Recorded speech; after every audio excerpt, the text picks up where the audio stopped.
Olá, povo abençoado da quarta região, Deus abençoe vocês.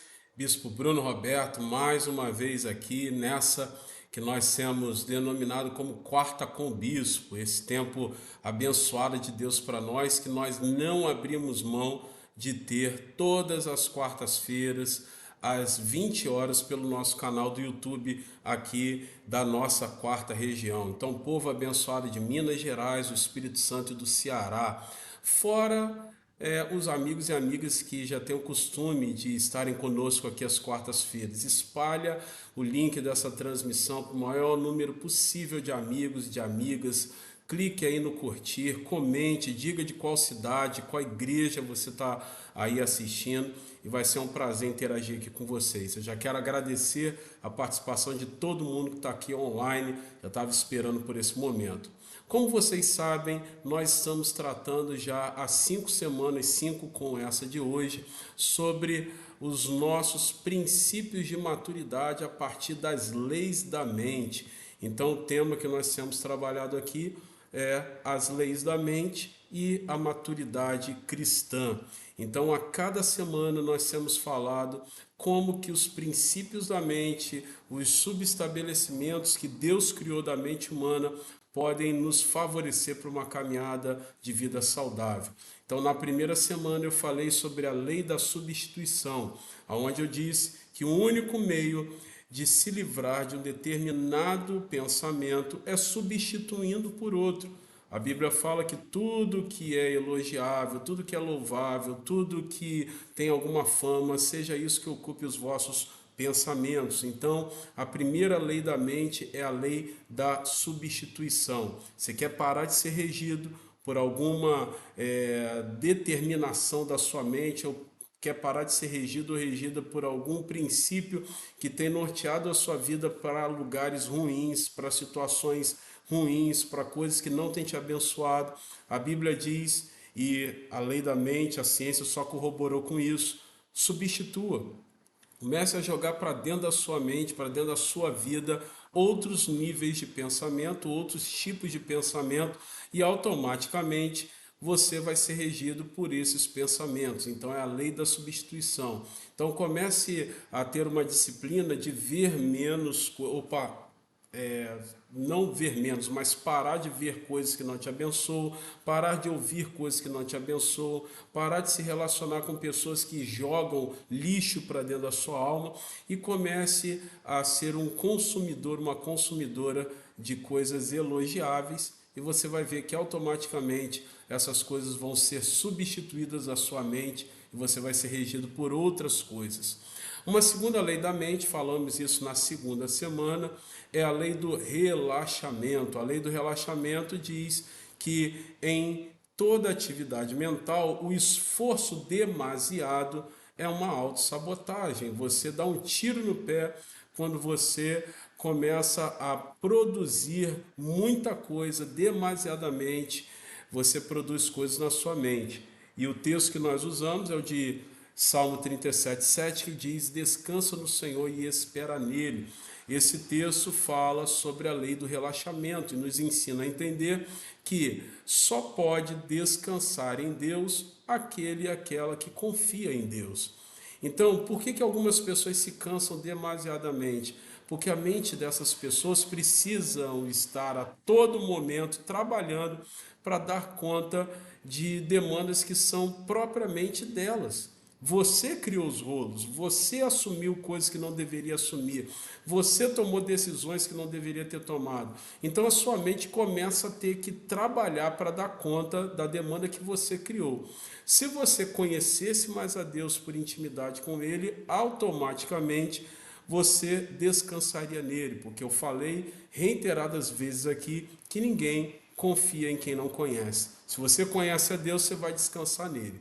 Na terceira semana, eu falei sobre a lei da atividade subconsciente. A lei da atividade subconsciente diz que quando a mente humana aceita uma ideia, ela vai usar todos os recursos para colocar essa ideia como algo a ser cumprido, ela vai usar todos os recursos para tal finalidade. Lei da atividade subconsciente. Então, toda vez que você aceitar um pensamento, a sua mente vai buscar informações de dentro de você de como colocar isso em prática. E eu falei naquela oportunidade que tem pessoas que, lamentavelmente, estão jogando muita coisa ruim, princípios ruins para dentro das suas almas. A sua razão vai buscar informações da sua alma de como colocar as suas ideias em prática, e se você só tem coisa ruim dentro de si, obviamente você vai ser desafiado, você vai ser impulsionado, melhor dizendo, impulsionada a colocar em prática algumas ideias a partir de princípios equivocados. Então, a lei da atividade subconsciente, ela precisa trabalhar a nosso favor. Então, coloque coisas boas de Deus dentro da sua alma, se associe a princípios divinos, princípios da palavra de Deus, do Evangelho do Cristo, e automaticamente, quando a sua mente assumir uma ideia de forma instintiva, de forma inconsciente, ela vai buscar dentro de você informações para colocar essas coisas em prática e vai encontrar bons princípios. Na semana passada eu falei sobre a lei da prática. A lei da prática, baseada no texto de Tiago, diz que nós não devemos ser apenas ouvintes, mas praticantes da palavra de Deus. Esse é o objetivo de todo crente em Jesus, colocar em prática aquilo que Deus tem nos dado como princípio. Então, se você tem absorvido alguma ideia que Deus tem te dado, coloque isso em prática. Não deixe isso morrer dentro de você, não. Não deixe isso ir se perdendo, não. Há estudos comprovados pela ciência que provam que a partir do terceiro dia, ou seja, a partir, na verdade, do quarto dia, venceu o terceiro dia, a partir do quarto dia, se você não colocar em prática o que você ouviu, a sua mente automaticamente vai começar a selecionar coisas e colocar para o final da fila aquilo que desde 3 dias atrás você considerava relevante, não colocou em prática, sua mente vai começar a selecionar e colocar isso para trás, para o final da fila. Então aí algumas pessoas dizem, poxa, eu ouvi a palavra de Deus, eu ouvi coisas tão interessantes, mas isso nunca se cumpre na minha vida. Não se cumpre porque você não colocou tais princípios em prática. É a quarta lei da mente. E hoje nós vamos falar sobre a quinta lei da mente, a lei dos dois fatores. A lei dos dois fatores. A lei dos dois fatores diz que cada pensamento é feito, obviamente, de dois fatores: conhecimento e sentimento. E é por isso que tem aí esse nome, lei dos dois fatores, porque todo pensamento humano, para ser efetivo, ele é carregado, ele é feito de dois fatores, que é o fator do sentimento e é o fator do conhecimento. Olha que coisa interessante. Olha, se nós usássemos isso ao nosso favor, como que a nossa vida poderia ser muito abençoada. E eu quero aqui ser um instrumento de Deus para você nessa série sobre as leis da mente. São 7 leis da mente. Hoje é a quinta, semana que vem, se Deus quiser, a sexta, e na semana seguinte a última lei da mente, a sétima. Olha como nós poderíamos ter uma vida muito melhor se nós usufruíssemos, usássemos as leis da mente. Repito, não são criações da ciência humana nem do ser humano, é uma criação de Deus. Deus foi quem criou a lei da substituição, lei da prática, lei da atividade subconsciente e agora lei dos dois fatores. Foi Deus quem criou isso. Por quê? Porque toda ação da mente humana precisa estar embutido nelas dois fatores: conhecimento e sentimento. Não dá para você levar a vida cristã de forma saudável apenas com o que você conhece.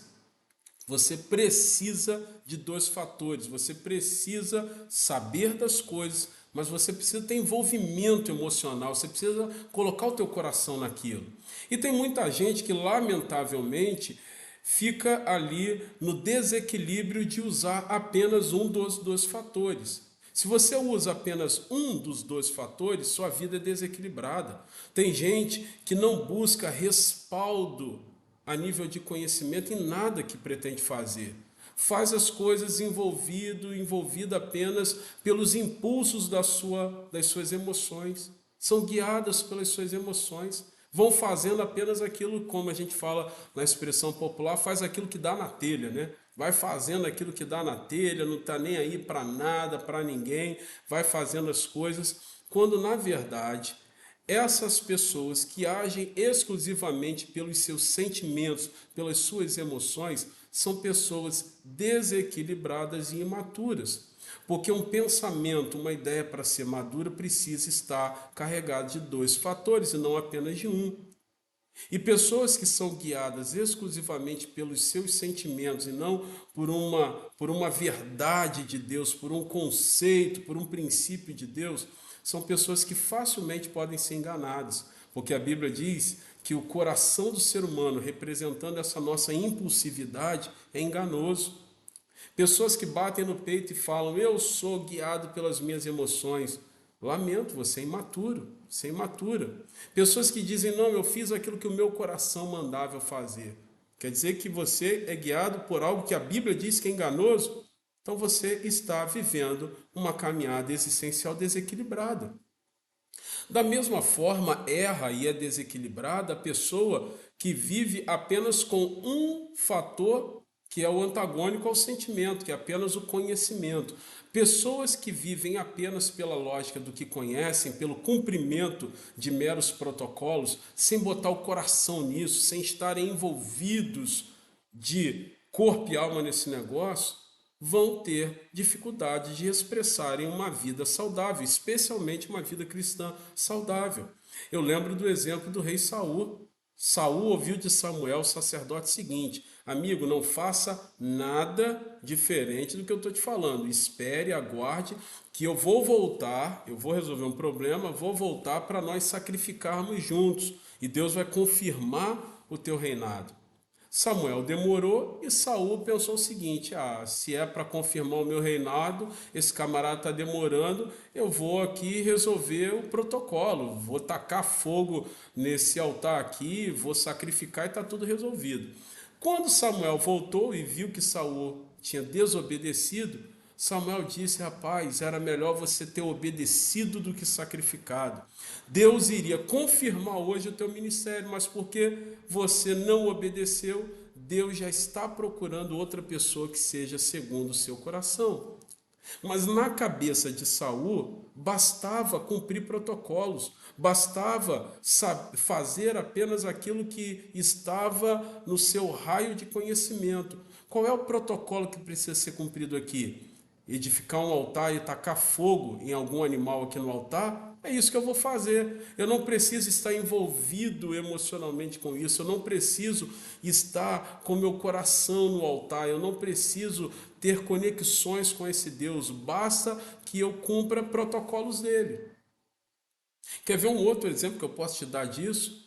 Os filhos de Arão, do sacerdote, que resolveram tacar fogo lá no incensário e queimar incenso dentro do tabernáculo, porque eles entenderam que fazendo isso estariam cumprindo um mero protocolo e Deus aceitaria. Então virou um para o outro e disse o seguinte: tá no nosso turno aqui, pega um incensário aí, risca um fósforo aí, não existia fósforo na época, claro, né? Mas eu estou aqui usando uma expressão costumeira, comum. Risca um fósforo aí, vamos tacar fogo no incensário e vamos resolver o problema do nosso turno. Quando todo sacerdote sabia que o fogo que vinha do altar, o fogo que se manifestava no altar, lá no pátio, era um fogo que o próprio Deus mandava. Qualquer processo de acender o incensário com um fogo diferente daquele do altar era considerado um fogo estranho diante de Deus.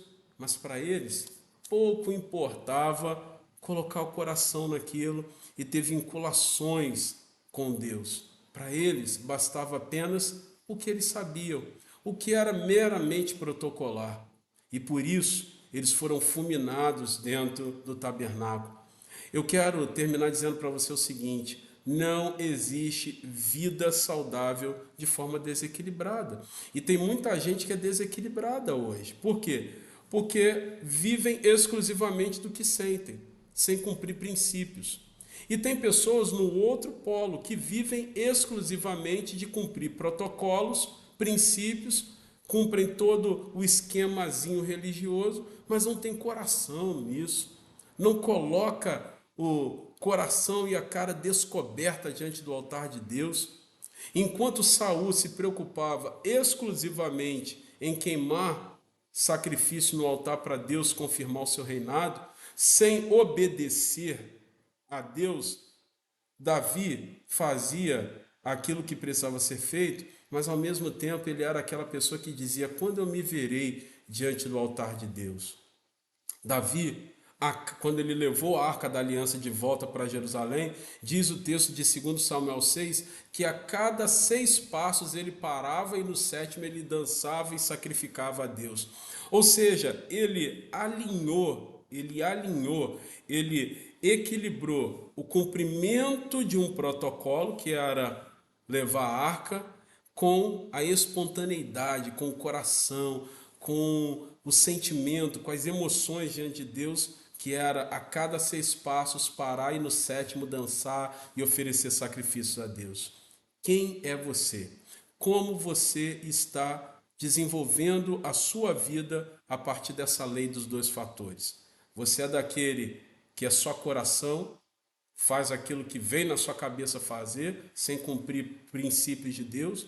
Ou você é daquele grupo que acha que o legalismo puro e simples serve?